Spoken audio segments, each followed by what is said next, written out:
Welcome to My Vertical Obsession. I'm your host, Megan, and today we are talking about True Luna on ReelShort. And this is one of the first ones I watched, and I've been dying to do this one for quite some time now. So, this stars Grace Wood Swanson as Emma Parker and Nicholas Erne Rodriguez as Logan Carter.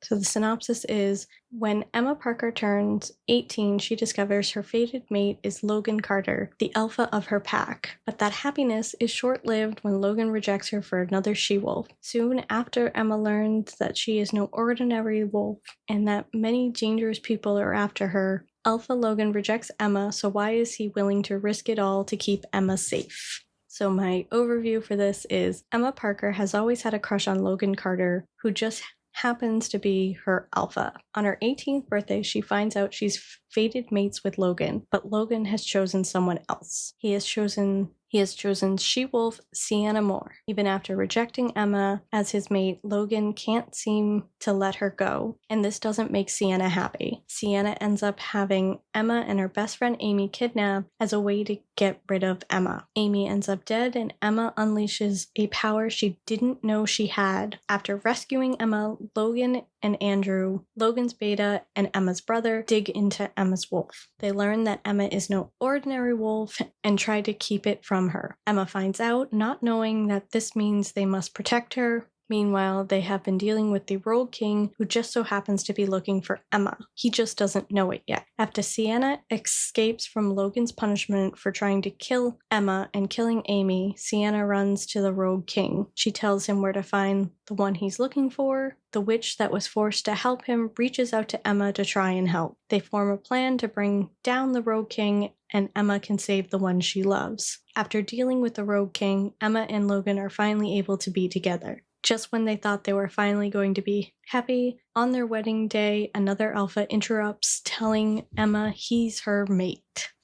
So, jumping into some of these talking points, so this is one of the ones that I wrote a while ago, so I didn't do the notes the same way that I've done it for my newer series, so it's a little bit different how it's written, so bear with me a little bit, but we're gonna get there. So one of the first notes is Emma's disappearing mark. She had a symbol on her chest that comes and goes. All through training at one point, it wasn't there, and then suddenly it's back. It appears, it disappears, and it's never really mentioned. So this was one thing that really kind of stuck out to me, is that there was the symbol on her chest that just appeared in some scenes and then disappeared in other scenes and then reappeared again and then disappeared again, and it was never really mentioned about it. I think it had something to do with the pack, or maybe it had something to do with the fact that she was the true Luna. That was like her wolf, but it was never really mentioned. And maybe it does get mentioned in the book that this is based off of, or the written version that this is based off of, but just in this series, it never got mentioned. And it was just one of those things that just kind of drove me a little crazy, that I was just like, okay, so 1 minute the mark's here, and then it's not. So just sometimes those annoy me, but I can let it go and still enjoy the series. But I was just like, what's the point of this? And then the next thing that kind of was a little annoying but also kind of funny at the same time is, so there is a phone recording a moment where Sienna hurts Emma, but when they actually look at the phone in the video later on, it looks like it's recording a screen and not an actual video recording, because it had the lines and it had the little record button, so it looked like it was recording the phone screen and not the actual video. And I love when you see kind of mess ups like that, and I just thought that was funny how that looked. But I know sometimes, depending on the effects you have, it can be a little bit hard to figure out what might look best. But that was just one of those ones that I was just like, that's a screen recording of the phone, not an actual video recording. So it was just a little funny for me. And then the next topic I had was the cliffhanger. There was 2 in this one technically, and it drove me crazy that there was never any resolution. And there probably is, again, in the written version, so may have to read that just to see, but it drove me crazy that there was never any resolution for this one. Just like there was never any resolution to the one for The Unwanted Bride of Atticus Fawn. So these were the two ones that I'm like, I wanted a resolution and I never got it. I just said, this ended with two cliffhangers that were never resolved. The first one was Emma getting a new mate, which I said makes a little bit more sense now that I watched it again. Then the second one was Anna, who was the witch, and then the moon goddess, and said Anna had showed Emma her worst fear to help Anna herself, and then the moon goddess mentioned that she wasn't the real moon goddess, but also that the moon goddess mentions that Emma had another test to pass. And I'm just like, what are these? What do I need to do? What's happening? I need to find out what happens next. Give me more. And ReelShort has also kind of put it on voting for a sequel, and it was so close one time, but never happened. So I would love a sequel to this one just to see what happens next. Because then my next point is about the wedding, and then about the actual alpha Nate. So I had said about the wedding that for some odd reason, I thought the wedding was outside, not in a church. I remember it that way when Alpha Nathan showed up, but then I thought maybe I switched it or mixed it up with another series. But yeah, for some reason, I remember the wedding, Logan and Emma's wedding, being outside. So I was very confused when I saw it in a church. I was like, wait, that's not how I remember it, which is kind of something that I've realized with some of the older series, is like the ones that I haven't seen in a little bit. And I'm like, I'm remembering this totally wrong. So sometimes it's fun to go back to the ones that you watched early on and be like, oh yeah, that's right. I did totally forget this. So that's my hope, to kind of go through some of the older series too, which is why I'm doing it with this one. And now, like I said, going into Alpha Nathan, which is a point I had made earlier, which was the whole her having a new maid.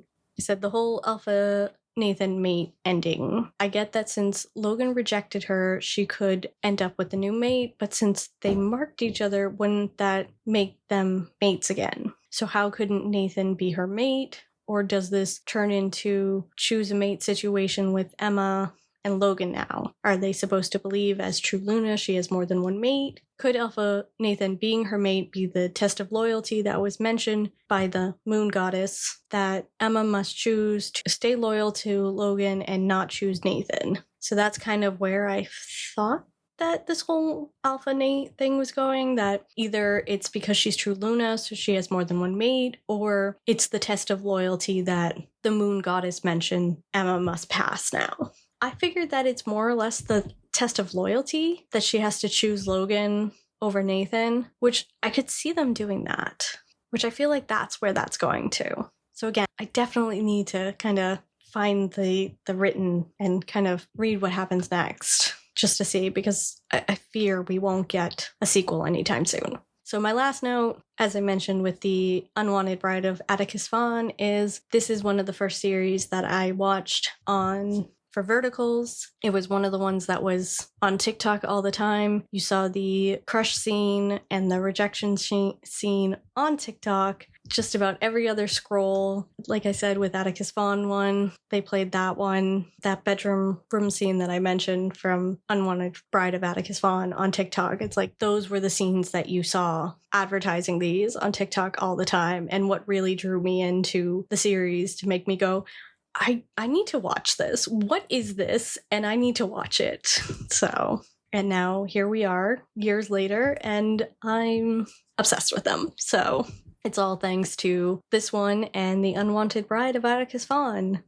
Now going into my overall thoughts, I said this was one of the first ones I watched. As I had mentioned, it was shown all over TikTok along with Atticus Fawn. After seeing the ad so many times, I finally found it and watched it. And I was so upset at the ending because it was a cliffhanger and I wanted to know what happened next. Mentioned there's the series, the written series, and I can see that when I search for it, there's a couple books. So I said, might check them out.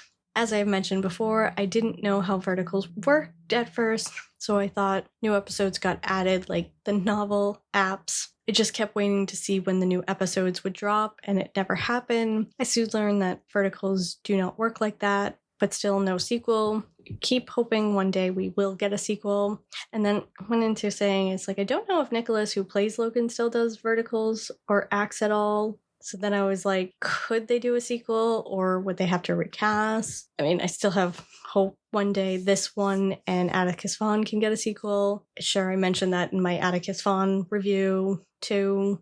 So, and then I had said how, when you first saw the ads for these ones, you question, what is this? Not realizing what it would become all these years later. I will forever be grateful for these two verticals because they gave me this world and space to love. These two will always hold a special place in my heart because, as I said, they started me on this vertical journey and now here we are. So I know it wasn't the best overall review, but I did love the series. It was great. I highly recommend it. If you have not seen it, you should. It, again, was everywhere when these were first starting out, and I highly recommend you seeing it because it is very good, and I enjoyed it very much, with the exception of the cliffhanger, but without that, it was still very good, and I still enjoyed every minute of this. So getting into my rating for it, I gave it a 7 out of 10, which there were some moments in it that could have been better, but again, they're early on verticals, so they were good for the start. I can only hope that if we did get a sequel, that maybe it would be that much better, and that maybe there'd be like a bit more special features. I don't know, but I'm gonna hold out hope for that sequel. I'm holding out hope. It's never gonna happen, but I'm still holding out hope. But anyways, so as I said, was this one of the first series you watched? Did those TikTok ads draw you in? Have you read the written material or the novel that went along with the series? Just kind of interested to know your thoughts on this version versus what the written version was. Did you like it? Does it compare? Did they change anything that you wish they didn't? So love to hear all that. And as always, would love to hear your thoughts on the series, what you liked, what you didn't like. If you are enjoying this podcast, please be sure to give it a review. This has been True Luna on ReelShort. I am your host, Megan. This is my vertical obsession. And until next time.